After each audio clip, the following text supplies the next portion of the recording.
So I'm working with one of our members in the PBT Institute, and her husband has had multiple affairs over the course of their marriage. They're working on rebuilding. So right there, he has been given an absolute golden opportunity. There's really two messages I want to share right here. He would have his affairs when he was traveling.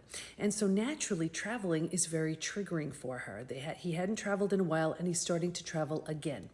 Here's the first message for the betrayer. If you've been given the gift of a second chance, this is an absolute golden opportunity. It's incredibly triggering. There's no trust. She is desperately trying to rebuild that trust. There's no room for slip-ups. There's no room for mishaps. There's no room for error. Here's what I mean. Trust is like a brick wall. Every opportunity you have to show that they're trustworthy, that's one brick in that brick wall. That brick wall could have taken decades to build, and betrayal shatters the entire thing.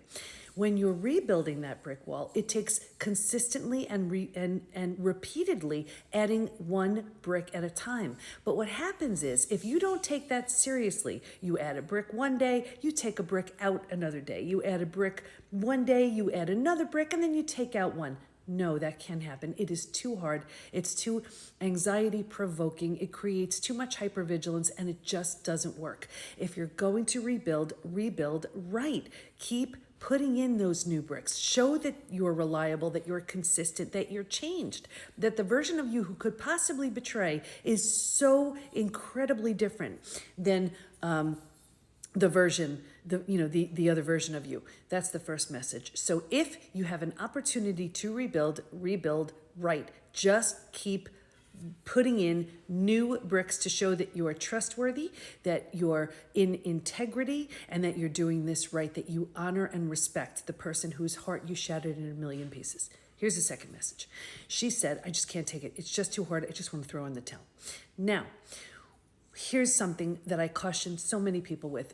I always talk about the 5 stages from betrayal to breakthrough. That is a stage 3 decision. Now, I'm not saying that may not be the same exact decision she makes in stage 5, but what happens is every decision you make in stage 3 is only coming from a stage 3 place. So instead of diverting all of her energy into what's he doing, what is he thinking, how is he behaving, all of this, no.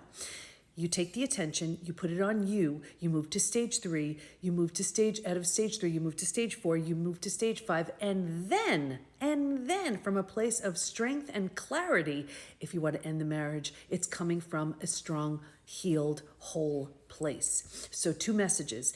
If you are the betrayer, don't screw it up again. Rebuild right. Just keep doing the right thing. Know that your partner is incredibly triggered. Reassure them. Call them when you're out. Let them know. Send a picture, whatever it is, so it calms their nerves and their heart. 2, do not make a decision from a stage 3 place. Do your healing work to get to stage 4 and 5. And then if you decide, I don't want to do this anymore, I've completely outgrown this person, it's from a place of strength and clarity, not from frustration. So lots of messages there. I'm having a workshop in a few hours. Check the link in my bio and join me. I am helping you heal completely, fully, and totally from betrayal. So it's at 3 p.m. Eastern time today. Join me. Check the link in my bio. I'll see you there.